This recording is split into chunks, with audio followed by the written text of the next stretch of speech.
Don't you find it interesting, the lies we tell ourselves and how we choose to believe them? For years, I told myself I felt good when I didn't, and I had convinced myself that feeling not horrible was actually feeling good, but rarely did I ever actually truly feel good. And as time went on and I continued to feel worse, I just lowered the bar of what was acceptable so I could just push through and continue with my life as normal, ignoring all of the warning signs screaming at me. I can't recall when it started, or I should say when I started denying the feelings that culminated in me ending up in the emergency room in New Mexico as a Canadian without any form of insurance. But I can say that I've been chronically underslept for many years, about as long as I've been making videos, and throughout all that time I've been having regular migraines and at times near constant headaches. And those things are definitely related to what ended up being a pretty darn scary time alone, on the road, far from home. It's been a couple months since I ended up in the hospital. I'm now on the Washington coast, so you may hear some ocean waves in the background of this video. And as I've been continuing my road trip around the US, I've been thinking a lot about all the signs that I chose to ignore leading up to that day in New Mexico. Living with chronic illness, I am no stranger to feeling subpar and to treating feeling subpar as normal, so I can try to have some sort of semblance of a life. But for the sake of this story, we're gonna just start where I left off on this road trip. I was in southeastern Arizona in the Chiricahuas, where I filmed a video about 11 lessons I learned from 11 years on the road. My first morning there, when the Coati descended into my campsite, I had been home taking it slow after waking up feeling totally drained. I gave myself one rest day and I was back to hiking and filming, and after a couple days I headed into New Mexico, where I found myself once again totally drained, which I blamed on the altitude, as I do tend to be extremely sensitive to elevations most people would never notice. I was so excited to finally return to New Mexico, but my energy wasn't returning. Headaches clouded my mind, and my motivation for filming was quickly dwindling, and along with it, my desire to explore and take myself on hikes, which is a little unusual. The drive into the Gila felt torturously long, so it came as a relief when I arrived at the hot spring campground where I would rest a couple days. Soaking in the hot water for hours a day helped a lot, and for the first time in New Mexico, I had a little more energy to take on some of the nagging issues I've been having with my van, but mostly I was just trying to unwind a little and savor some time with Frank. Leaving the hot springs, I started to go downhill pretty quick, and after a visit to the Gila cliff dwellings, I started east, where I found it harder and harder to push on, requiring extra days to rest, and then when I did continue, could only muster the strength for short roadside hikes, eventually making my way to the outskirts of Las Cruces. After a short town day, I found myself too tired to continue, and truck, my van, and home was falling apart, quite literally. I found a place to camp southeast of town that had access to trails, but I never did bring myself to go for a walk or to pick up the camera. Instead, I spent days waiting for a mechanic's appointment, hardly able to go outside. I was completely overwhelmed with stress about my van, stress about my career, stress about my health. I had no energy. I had a horrible headache, and I couldn't think straight. My cognitive ability was declining, which is something I find really distressing. It was quite a struggle to get into town and to spend 2 back-to-back days at the mechanic getting my van worked on. And once truck was fixed, I did not go to camp and take more rest days. No, I'm too stubborn. I'm too headstrong. I felt like I was behind schedule, a schedule that I make for myself that nobody but me is holding me to. And so instead, I got back on the road and started heading towards Roswell, New Mexico. I managed to make it to White Sands National Park, where after a short walk around, I was forced to nap for several hours. And when I awoke, I was in the midst of a windstorm and then needing to drive out of there as there's no camping in the park. I found a quiet place to camp and did end up taking a camp day for myself.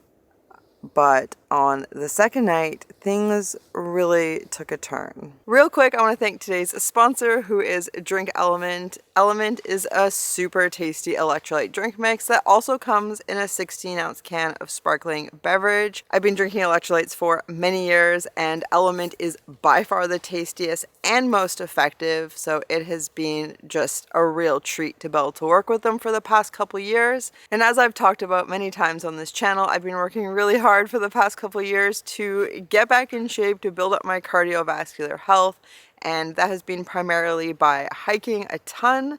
And when I hike, especially when I'm pushing myself, I am sweating a whole bunch. And when you sweat, you do lose electrolytes. It's not just water. And those electrolytes play a vital role in so many different functions within the body. So it's really, really important whenever you do anything that causes you to sweat that you do replenish those electrolytes. So Element has a science-backed blend of electrolytes that includes sodium as well as magnesium and potassium. What I really appreciate is that Element also doesn't have any artificial colors or artificial flavors or sugar or corn or soy or any of that BS you don't need in a drink mix. It's just a great tasting and effective electrolyte beverage. And if you'd like to give Element a try, I've got a special deal for you today, only available through Element partners like myself, and that is if you go to drinklmnt.com/TIDELINETOALPINE and you make any purchase, whether it's the drink mix or the sparkling beverage, you're gonna get a sample pack included with your purchase. And the sample pack has 8 of their tasty flavors, so you can see which one you'd like to try next or share with a friend. And on top of that, they have an amazing, no hassle, money back guarantee. So if you try out Element and you happen to not like it, which I doubt will be the case because I've heard so much amazing feedback, but in the rare chance you don't actually really like it or it doesn't work for you, they will fully refund you, no hassle, and you don't even have to bother sending the product back. So thanks again to Element for sponsoring this video and for being such a tasty part of my journey to recovery. Before I go any further, I just want to take a moment to say that, while our bodies are pretty similar, they're also really different. I have a long history, complicated medical history with chronic illness and a lot of different stuff, and I am just going to lay it out there once again, as I always do when I talk about my medical journey. I do not want any medical advice whatsoever. It is, in my opinion, very rude to impose unsolicited medical advice on people. And despite me requesting no medical advice, there's always people who feel entitled to give it anyways. And often that advice, if I were to take it, would be damaging to me. If I want advice, I will go to people I trust or who know me better and can actually give input that might be helpful. So anyways, moving on with the story, it is now the night before I took myself to the emergency room. I have been struggling for several weeks now and declining quite quickly. I was laying in bed enjoying a brief moment where I didn't have a horrible headache when suddenly it felt like somebody had smoked me across the head with a 2x4 as hard as they possibly could. I have never experienced such horribly intense pain come on so quickly, which was terrifying. I let out a cry in response to the sudden onset of pain and grabbed my head out of instinct. It was a pretty rough next couple hours, just like writhing in agony, but I couldn't do anything. I was alone. I couldn't drive. I didn't know what to do or where to go. I couldn't do anything for myself. I just had to endure it. And after a while, I fell asleep, I guess. Fell asleep, and when I woke up, I wasn't in as much pain, but I still felt totally wretched. I was pretty concerned for my brain. I was feeling really slow, really foggy, still had a headache, and I just felt like really agitated. So, it was all sorts of bad. And instead of taking a camp day, I continued east. Why? Ambition. Just like blind ambition. I had created this like over the top, intense filming schedule with videos I wanted to make in Roswell, and then another daily vlog series. And I didn't want to fall behind schedule, and I didn't want to let feeling bad get in the way of something I really love, which is filming and editing and making videos and sharing stories and creating and trying to be successful on YouTube. Like, I really, really enjoy that. It feels really rewarding, and it especially to be able to sustain my life, like doing something I love so much. And so, I had been feeling bad for a long time. I'd been feeling bad for years, like years of headaches and feeling like crap and just ignoring it and going on with my life. And so I was like, oh, I just feel like a little worse than normal. And so, yeah, I just continued on. And now, like, that I'm on the other side of this, I'm like really disappointed in myself that I was so headstrong and I did just like push through for so long, because like the whole point of me quitting a conventional lifestyle was to focus on my mental and physical health and well-being. I didn't want to be like trapped in the rat race and like grinding just to like pay rent and like sustain a basic unfulfilling life at the expense of my health. And so my well-being was my biggest priority, and that's what led to me living in a van. And here I am now living in a van on the road, ignoring all the warning signs, ignoring my body screaming at me to take a break for so long, for months and months and months and months. I've had this voice in the back of my head just absolutely screaming at me, begging, crying to just stop everything for a couple weeks. And I just didn't listen. I just continued to not listen and make excuses and just tell myself it's not that bad. And so I left camp and I went into town and I had a shower, and for like an hour I felt a little better. And then I didn't. And I felt worse. And I was driving towards Roswell, and I felt so bad that I started to feel unsafe behind the wheel. And so when I got to Roswell, I finally decided to just put aside my idea for a video, not focus on planning that, not start like planning a shoot. And instead I just went to the grocery store. I made a quick stop at a pharmacy and went out to camp. I actually found a really cool place to camp outside of town by these neat craters, but it happened to be down like a pretty rough dirt track, at least the way I accessed it. And so there was like a little voice like in the back of my mind being like, Amanda, like you feel really bad, like maybe you should be somewhere like more accessible if like you need to get help. But I was like, oh, as I had been. And so I got settled in camp, and I took my blood pressure. I had bought in town a blood pressure monitor because before leaving Canada back in December, my doctor recommended that I get a blood pressure monitor and monitor my blood pressure. It had been a little high for You know, the past like 3-4 years, more or less since starting YouTube, prior to that, it had always been low. Like so low, I wondered like how low is too low. And then it was just suddenly, it was just higher than the normal range. Not by a lot, but enough that like I was a little concerned because of the change. But my doctor at the time didn't seem concerned about it at all.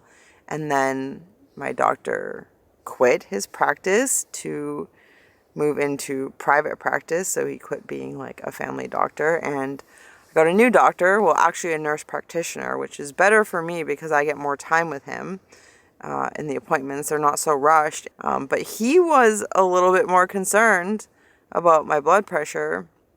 But again, like nothing that should have like caused any problems, like nothing that would have been causing like all the horrible stuff I was experiencing. But he was like, you know, you have a lot of headaches, you have migraines, all of the medication you're taking can make your blood pressure go up. So like you should probably just like monitor it. And it had been stable for years. And so any opportunity where I saw a blood pressure machine, I would take my blood pressure. And like I was, you know, not monitoring it daily, but like monitoring it like semi-monthly, and it had been stable through all those. So when he said to get a blood pressure monitor, I was just like kind of brushed it off. And you know, it's a tiny space. Everything is big in here. Every item that comes in here feels big in my space. No matter how small you think it is, it does. It feels really big. It feels like a lot of stuff added to my space. And I have issues with hoarding. It's stressful, and that's a story for another day. So anyways, I had stopped in Roswell and I bought a blood pressure monitor because after that horrible painful headache the night before, like some of the research I did kind of like led me to think like maybe my blood pressure could be playing a role in this. And so I measured my blood pressure and it was 202 over 124. Yeah. So that was pretty alarming. And the internet said to go to the hospital. With a reading like that, it was way above where you should go to the hospital. As well as like combined with all the other symptoms I was having, which at this point did also include chest pain. Yeah, the internet was like, go to the hospital. And I was like, nah, I don't know. Do I really need to? Because like I've mentioned, I didn't have insurance. So I didn't want to go to the hospital. Having heard how expensive it can be in the US without coverage. I'm Canadian. And I didn't want to leave Frank. And, you know, I was like finally in camp and I just wanted to be home. I didn't want to drive. I hadn't been enjoying driving. I had felt unsafe driving and just wanted to not be on the road. Wanted to be with my dog. And I'm also somebody who is pretty prone to downplaying things and not overreacting. So what I did was I phoned my doctor's office to talk to them, to get a professional opinion, because professional opinions mean a lot more to me than the internet. And my doctor's office said, go to the emergency room right now. So that's what I did. But yeah, I was at this point a half hour from the hospital and I did not feel safe driving. And I was also like scared and panicking. So what I did was I got Justin on the phone with me, my best friend who I'm currently traveling with. I got him on the phone with me and I sent him a live tracking link of my trip, of my route to the hospital. And I just put one earbud in and I talked to him. I drove slowly and calmly and I talked to him on the drive, and he's like a super like steady guy, you know, like super mellow, super calming. So he was like helping to calm me down and assure me. But most of all, I wanted him on the phone with me with the tracking link in case the line went dead, in case I blacked out or I went off the road, because my head was like it wasn't working. I was really scared for my brain. So if I went off the road, then he would know where I was and could phone an ambulance to like come and like explain the situation to them. So that was my safety plan, to get me to the hospital. I made it to the hospital, and I didn't just go in right away. Instead, I spent some time looking after Frank. So I fed him, I gave him water, I made sure he had water accessible from bed. I took him out for a pee, and gave him some treats, and just made sure he was all set up. At this point, it was like maybe around 6 p.m. and or a little before 6 p.m. And so the day was cool. It was going to be a cold night. It was going to be a cold morning. I had a long window of time where I knew for sure Frank would be safe in the van. Now, Frank's a pretty old dog, so he's not, like, he doesn't get up to anything in the van, but he is very dependent on me. He has severe arthritis. He can't really walk. He needs to be carried. He needs to be lifted in and out of the van. He needs to be, like, held up and supported, and I'm the only one allowed to touch him. He will bite anyone else who touches him. So, you know, that makes it pretty stressful to take myself to the hospital, because I have this dog that, like, can't be looked after by anyone else. So I set him up the best I could, and although I didn't want to leave him, I knew that if I died, his life would be really way crappier than being left in the van for who knows how long. So that's what I did, and I took myself into the hospital, and thankfully I didn't have to wait at all. They just, like, brought me in right away, like, put me in a bed and started to address my situation. I have said many times I was in a bad place. I have said many times that things were getting worse. They just kept getting worse. Like, the pain, the amount of pain I was feeling in my head, and, like, just the feeling of unease and agitation and, like, chest pain, and it was just the brain fog, like, the lack of cognitive ability. Was like, I'm somebody who values my brain so much. I love thinking. I love problem solving. I'm usually really quick-witted and like, snappy, and so it was really distressing to just, like, not really be able to use my brain or think or focus on anything, just to be, like, all over the place. But they ran a whole bunch of tests. I was really impressed, actually, with the hospital. All the staff was so nice. And I was really impressed with, like, how fast they just, like, got to work trying to help me and trying to figure out what's going on, and, like, ruling stuff out, and just, like, running all the diagnostics, which, yeah, is expensive. But I learned that I hadn't had a stroke, and I hadn't had a heart attack, and my blood was good, you know, like, the blood tests or whatever. I just had extremely high blood pressure, and so it took a while and many rounds of medication through IV, including morphine, to get my blood pressure to come down. At first, I refused the morphine. I just really didn't want it. I was really scared that, like, I would become an addict or something, like, but after a while, I realized that I wasn't going to be getting out of the hospital until I got my blood pressure under control, and that being in so much pain wasn't helping my blood pressure come down. And so I ended up relenting and accepting the morphine, which is horrible. I hate it. I will do everything I can to avoid it at all costs in the future.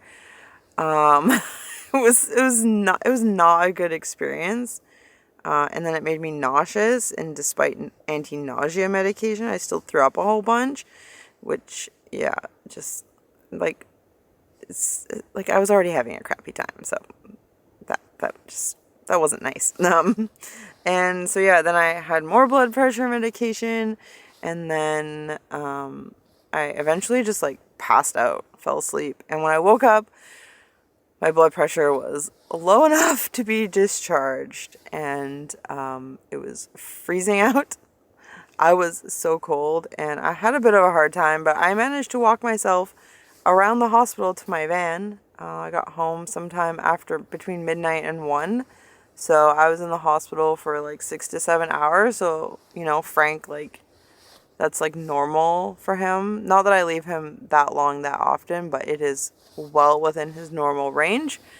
And I slept right there. I slept in the parking lot. It was no problem. And the next day I went and filled the prescription I had been released with for blood pressure medication and went out to a state park campground. The first few days out of the hospital at that campground were really tough. My body had been through a lot, and you know, my blood pressure wasn't in crisis mode. I was no longer having a hypertension crisis, but I still had pretty high blood pressure. I still felt pretty crappy. My brain was still a mess. I had no energy. Just walking to the bathroom was enough to wind me, and by the time I got back to my van, I was like desperate to lay down. So yeah, those first few days were pretty rough. Thankfully, you know, Frank being old, he doesn't really need entertainment. He's happy just to like have me with him and snuggle with him. So, you know, I just took him out a couple times a day to like go to the bathroom, and had to like give him food and water. But otherwise, you know, I did a better job looking after him than me. But as soon as I could, I got out of Roswell and started making my way towards Sedona, Arizona, where I had been planning to slow down and spend a bit of time there. I'd been planning that for months. And yeah, it was pretty hard to get back on the road. I could only drive a couple hours a day and then just lay in bed. And that drive usually would involve like a lay down partway through. I didn't drive like 2 hours continuously. And so yeah, I spent a night in a rest stop, which is not my favorite. And then I found a campground that was quiet and it was free. And so I spent 2 nights there and just had a nice rest day. Kind of felt like I was like turning the corner a little bit more. And I remember watching the sunset and just being so overwhelmed with gratitude to be alive. Like, it was amazing. It was the most incredible sunset I'd ever seen. And like, it was actually a beautiful sunset, but it felt like way more beautiful because I got to see it, and it had just been, you know, I think I was like finally feeling well enough for it to hit me like truly how horrible I'd felt and how scary the whole thing was. And you know, and then I continued into Arizona and I got to camp in the pine trees, and again just felt so incredibly grateful just to be alive. Like nature was the most amazing I'd ever witnessed, you know, in my life. And I ended up making it to Sedona on the day I had been planning to get there for months. And so, you know, a lot of challenges. Nothing on the way there was as I had hoped, but I did get there on time. Although my alternator did not get there. Well, physically it got there, but it wasn't alive. Thankfully, I had noticed the day before that it was acting up and having an issue. In particular, there was a bad sound and a bad smell and some smoke. So I called ahead and I had the part come in. But still, I got to Sedona and went to the post office. I had packages to pick up. And my van didn't start. Like, I had just taken everything I had to get to town, and then my van didn't start. And I got a boost, and thankfully I had just enough juice in the battery to drive like 1.5 miles or so across town to the parts store. So I spent the night in the parts store. In the morning, the alternator came in, and I installed it. So, one, thankfully I didn't get hassled because Sedona's like, you're not allowed to stay in town. And thankfully I only had to wait 1 day for my new alternator. I really wasn't stoked on having to install it in the state I was in. You know, it sucked that it died, but I was really hoping that my van, that it would just get me to camp so I could rest a few days and install the alternator on my terms when I felt a bit better. But yeah, instead I managed to do it that morning in the parking lot. So, I mean, thankfully I have the skills to do that.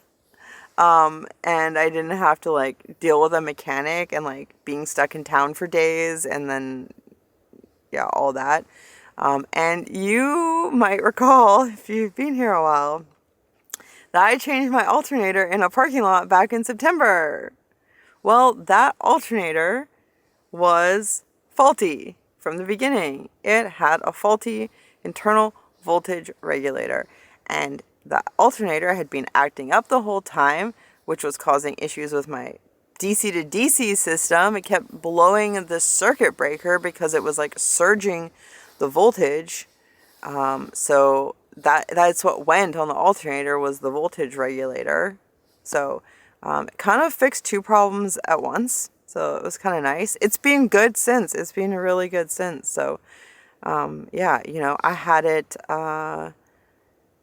It was my quickest alternator change, I'll say that. Like, I'm pretty proud of myself that even though I wasn't feeling great, I still improved on my alternator changing time, and I did a good job. So yeah, there's like little wins here and there. I'll take them when I can. But you know, being as tough and headstrong as I am is both a blessing and a curse. On one hand, I can get through really tough times and I can endure hardship. I have an amazing amount of mental fortitude, and it comes in as a benefit quite often. But on the other hand, sometimes being tough and headstrong isn't a good thing. It's really not a good thing if you're ignoring things you shouldn't be ignoring. And I shouldn't have been ignoring all the ways I felt bad for so long. But, you know, the biggest symptoms I had were like headaches and migraines, and those are like really mysterious. And I've had so many comments of endless reasons why I'm getting headaches. Turns out none of them were correct whatsoever, which is why I don't like getting unsolicited medical advice. But yeah, it was definitely a situation where my being headstrong caused things to get worse instead of me like crumbling sooner and demanding help or begging for help, you know, or like actually like staying in Squamish and like pursuing things with my doctor and trying to get answers. I was just like, I don't know, it's fine, like I can live with this. It's just silly. So yeah, trying to be a little softer when it comes to that, and paying more attention to listening to myself, and just saying F it to a lot of things that would get in the way of me looking after myself. And so that was why I didn't just leave YouTube for the minimum amount of time it took me to tolerate editing a video. Like I've needed to make a lot of changes in my life, and I wanted to learn how to listen properly and to have moments where I actually feel truly good, so I know when I'm straying off course before coming back to making videos. I honestly probably would have benefited from not coming back to work for a few more months, but I wanted to share these videos and share like my journey since, and also it's my job. And there's nothing else I could do that would be easier on me during this time. Yeah, so I'm here making videos. And you know, I imagine there's a lot of people with high blood pressure who can just take medication and move on with their life as normal, but that's not gonna work for me. It's also not what I want. I mean, my long-term goal is to not need this medication, but there's likely genetic factors at play, or interplay of other conditions I deal with. So, you know, I will be following up with my doctor in Canada. I'm not there yet, but there'll be more looking into it with my medical team. And, you know, me taking more time to actually listen to myself and not just ignore the things that feel bad because life is busy. So at the end of the day, this was a pretty big wake-up call. It was a pivot point in my life, a canon event, as some might say. And, you know, my life will never be the same. I will never be the same. This channel will probably never be the same. And that's because when it comes down to it, everything in my life needed to change to be able to actually try to get healthy and not just rely on medication. I want to, you know, take responsibility for the role I played in getting myself in this situation. And I also trust my ability to do the hard work to truly get better so my life can actually be really super awesome. As awesome as, I don't know, I believe it can be, I guess. And I actually believe it can be now that I know what I'm dealing with. You know, this situation was quite a nightmare. It's one I would really like to avoid in the future. So I've been working pretty hard at these changes. And in the next video, I'm going to share about those changes. I'm going to share about all the factors that kind of contributed into like a perfect storm to create the blood pressure issue. I'm going to share about all the things I've been doing to take control of my health. I've lost 20 pounds and counting. I'm feeling so much better, and so I'm going to share about that journey in the next episode. So if you haven't subscribed already, please subscribe. Come along. So yeah, thanks again to Element for sponsoring this video and for making such a great product, and thank you to all of you for your patience and kindness and love and support and well wishes and all of that during this really difficult time. Even though you did not know what I was dealing with, I really appreciate that you respected my privacy when I needed it. And yeah, we're just there for me. And also a huge thank you to patrons and to channel members and to donors for supporting me as an individual, supporting me as a creator, and you know, being a big part of what made it possible for me to take the time off. But yeah, I'm happy to be back, and I'll see you soon. Hi, buddy. Are you having a good time in the sun? Are you enjoying the mountain views? Yeah, bud. Oh, you're so bright. You're just glowing in the sunshine. You're like an angel. You're like an angel, Frank. Yeah. Oh, I need a little more.